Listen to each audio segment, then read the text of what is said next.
No major news today, so let's get straight into the data. Do me a quick favor and like and subscribe and watch the video till the end to help out the channel, and let's get started. Starting off with fear and greed, you can see we're at a 47. Previous read was a 52. Looking at the timeline, we can see we're rolling back down to low levels after getting all the way up to 65 here. Looking at momentum, rolling down still in greed, strength still in fear. And now we have breadth in fear. So we'll take a look at the breadth markets. Those have been rolling down pretty strongly. Put call ratio pushing to the upside. It's in fear already. And then volatility going much higher here today, almost at the SMA already. And then looking at safe haven demand in greed as well as junk bond demand stepping back into neutral from fear yesterday. Moving over to earnings, you can see Salesforce missing by a lot here on revenues, beat pretty well on earnings. They are down a lot after hours on a pretty big slowdown on their guide. So we'll take a look at that later as well. HP doing better than expected. And then you can see Costco here for Thursday, Dollar General, Hormel Foods, Ulta Beauty, a couple of bigger names there. And then nothing really until Tuesday of next week. Moving over to the economic calendar, 7-year note auction came in below the previous read, so that was good. Looking at Thursday, here we have GDP numbers at 8:30. That's going to be interesting, as well as crude inventories, pending home sales there as well. We also have core PCE prices, and that's leading up to the actual core PCE data here on the index, as well as the headline numbers there at 8:30 on Friday. And then that day as well, we have Chicago PMI at 9:45, so big data there on Friday. Moving over to Max Payne, you can see it's down at 521. Stock price did move lower like we expected. It's just a few points above it here. So 525, that's where we're at. 520, I would expect to be the bottom of market, so just a little bit lower. We'll see how that plays with the after hours price action we're seeing, and then put call ratio very high, up in the 3s almost. And total options are up in the 2 million, so quite a lot of options for an off week. And like I said, put call ratio seems to be going up quite a bit. Moving over to the charts, starting off with the S&Ps here, you can see we did get that move down that I expected yesterday. We saw that dip low here on the hourly chart, bigger move down here today, and then after hours, big move down. So current support, 424.23. We're in this consolidation. We're right at the low of it. We're in this trend line zone here. Momentum continues to roll to bearish, so that's interesting. We'll see how that plays tomorrow. If this zone breaks, this is probably going to be a more significant move to the downside. So see how it plays out. After hours pricing not helping out. And this continues to look bearish coming out of a consolidation. Moving over to the Tasty charts here, you can see we dipped below that 8 EMA. That is not a great sign. We're still in bullish conditions on the daily chart, but momentum continues to swing to bearish. Does seem like we're topping out in markets. Looking at the 4-hour chart, you can still see those bearish conditions. We're getting very close to that 89 EMA, which we talked about yesterday as a potential zone of support. That is at 524.91. If that breaks, then you're looking at that lowest ATR band, which is sitting at 521.43, so that would be an interesting zone. Usually when you hit that, you get somewhat of a bounce. You can see it here, touch that level, bounced up. But this seems to be rolling to bearish pretty aggressively here, at least in the short term. And then looking at it on the hourly chart, you can see we're already hitting that lower ATR band. We hit it early in the session, caught a little bit of a bounce, hitting it again here after hours. Big volume selling on that last candle of the day, which is not great either. Typically, that means there's more downside, and you can see on the hourly chart, definitely bearish conditions. ATR resistance is now at 529.19, so that continues to step down here today. Moving over to the NASDAQ, very similar thesis here. Big move down after hours. It was down big pre-market, tried to recover a little bit, couldn't get back above the 21, and now we're selling off again after hours. The selling pressure came at the end of the day as well. So big move there. Current level of support is 454.40. If that breaks, we're probably headed down to 451.62. Got the 200 sitting in there at 452.42 as well. And then that would cause a break of the 9 EMA here as well, which has not happened yet. Momentum continues to roll to bearish. RSI breaking down. That's the first time we've seen that in a while back here since the beginning of May. So first step down on that candle could be an indicator of more bearishness to come, but this does seem like we're starting to see cracks. And we've gotten a lower low here versus that high that we saw pre-market on the 28th. Moving over to the Tasty charts here, you can see on the 4-hour, this is continuing to roll. It broke that 34 EMA. Momentum continues to be bearish here. It's been really choppy, but back into bearish conditions. You can see those ATRs up above the 4-hour chart. So that is not great. That is typically going to mean we're going to see some bearishness. You can see this be choppy sometimes. You can see bullish here, bearish again, back to bullish, and that led to a bigger move higher over the past couple of weeks. But now we're in bearish conditions, and we have to see where that's going to go. Right now, support 453.21, and then if that breaks, 449.40. Moving over to the Russell and the Dow, these cratered as you would have expected. The Russell was down 1.48, Dow was down 1.03. Now they're in the middle of nowhere land here. So Dow looking to get that 382 level. Actually looking at this now, you can see on the 4-hour chart, we're already below that trend. So this is probably going to break down to the next one, 379.35. It's been a big move already. Almost $20 from the top to bottom, which is about 5%, almost just short of 5%. It's going to probably sell off a little bit more. If it hits the support line, that would be a 5% move. So we'll see how that plays. Looks like the Dow is set to go a little bit lower. It's back below the 200, which is not great on the 12-hour. Looking at the daily chart again here, you have that 144 EMA sitting down there at 378.29. And then similarly here on the Russell, it's rolled down quite a bit. Top to bottom, that's about 4%, which is pretty decent. And that move took about 2 weeks to get there. So pretty decent move. Probably going to break down from that level. It's down a little bit after hours. Next level of support, 201.88. If that breaks down, 198.75 is your next one. Momentum bearish, probably don't want to get in the way of these right now. They are continuing lower in my opinion. Moving over to Salesforce and American Airlines, you can see I do watch Salesforce a little bit, hit an upper trend line here, consolidated, broke down massive here, mid-April, consolidated, tried to go higher, and then the earnings here, absolutely insane, down 17% on that candle. Took out the trend. In terms of where it could be going, really hard to tell. Next volume area would be down around 207, so this could go another $20 or so on Salesforce. Absolutely cratering after hours on their weak guidance.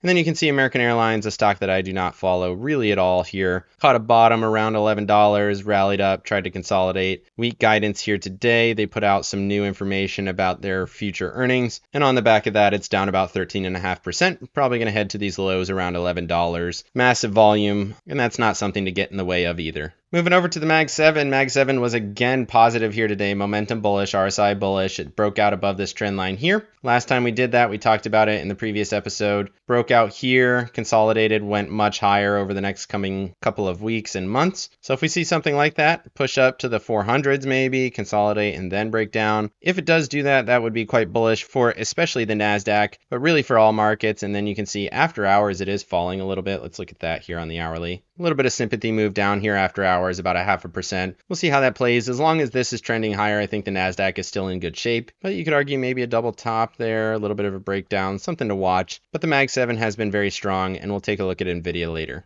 Moving over to Apple and Tesla, you can see Apple was up 1.6%, hanging in there at resistance. So far it looks okay. Momentum bearish though. So it could be another one of those consolidations, dip low with a bit of a double top there with a midpoint. We'll see how it plays. And then Tesla really doing nothing here. It's been in this consolidation for several months at this point. If you consider we got here back at the beginning of March and we are still here at the end of May. Moving over to Microsoft, it was down on the day, which was not great, 0.27, but the after hours here is interesting. You can see that big candle down again. I wonder why we're getting so much sympathy off that Salesforce move. Pretty interesting, but Salesforce dragging down markets unless there's something else I'm not aware of, but Microsoft going pretty low there on the candle, almost 1% on that, so pretty not great. And then looking at NVIDIA, positive again. Even that's down a little bit after hours, about $10 after hours. Still think it's going to hit this upper resistance around 11.89 or so. Momentum and RSI still bullish. Moving over to Meta and Amazon, you can see both of these tried to go a little bit higher here today, but they just couldn't. So Meta gapped down, tried to recover, couldn't do it, and then ended up dojing. And it's down a little bit more after hours. Pretty much same thesis here on Amazon. Gapped down a little bit, tried to rally, couldn't hold those gains, got almost to the 21 EMA there at 184.34. Momentum continues to swing to bullish, which is interesting. Maybe this is more of a consolidation than I'm giving it credit for. Let's go ahead and put in this short-term structure with a low, maybe a higher low here, and then this downtrend. If it breaks out, maybe we could see some move higher there. Right now, it still does not look great in my opinion. Moving over to staples and discretionaries. You can see both of these were down again, 0.72 and 0.66. Continue to crater on both of them, and actually seeing staples accelerate here a little bit more than discretionaries. It's a new relative low for staples, whereas discretionaries are closer to that low from 23 May. Still think this is probably going to 200 SMA down at 171.96, but right now it is holding right there. Overall, both of them still look bearish going into tomorrow's session. Moving over to oil and gas and financials. Oil and gas tanked again here today. I really thought this might have been a solid base. I thought we could get a push above that 21 EMA. Couldn't quite do it there, and then we gave it all back here today. So got stopped out. Not great. Momentum bearish. Probably need to be patient. 145.92 is the next support. 200 sitting down there as well. And then financials, big gap down there as well. 0.8 to the downside. Momentum bearish, RSI bearish. So we'll see how that plays. Everything looks pretty weak going into tomorrow's session. Moving over to oil and gold, you can see oil tried to go higher, gave back some of the gains, but it wasn't nearly as bearish as the oil and gas sector, which was interesting to me. So oil and gas actually hung up pretty well. Momentum's still bullish here. It's still hanging out above VWAP, above the 21, above the 9. Seems like pure oil might be a better play than the oil and gas stocks. And then you can see gold here down about 1%, still in this consolidation. Momentum's bearish. We'll see what happens. Has a consolidation structure, waiting for that 55 EMA to consolidate, and then we'll see what happens from there. Moving over to breadth, as you would suspect, both of these continue to crater, so markets are definitely in bearish conditions. Waiting to see what happens. 16 is the level we're looking for on the 20-day. 50-day breaking down massive, well below the 40, looking for that 32.22 level. We'll see what happens. Once we start to hit those support areas, we'll see what happens. 20-day almost oversold at 30, so it's got a little bit more room. That's why I think maybe the 16 could be our support area. But breadth continues to crater here today. Moving over to 200-day breadth, you can see that big bearish candle that we got, 8% down for that Wednesday session. So this is right at the lows from that Tuesday session, probably going to break lower. If that happens, then we have a true breakdown, probably going to break below the 200. And then we could see something like this that we got back here in July of 23. That was a move from the 70s all the way down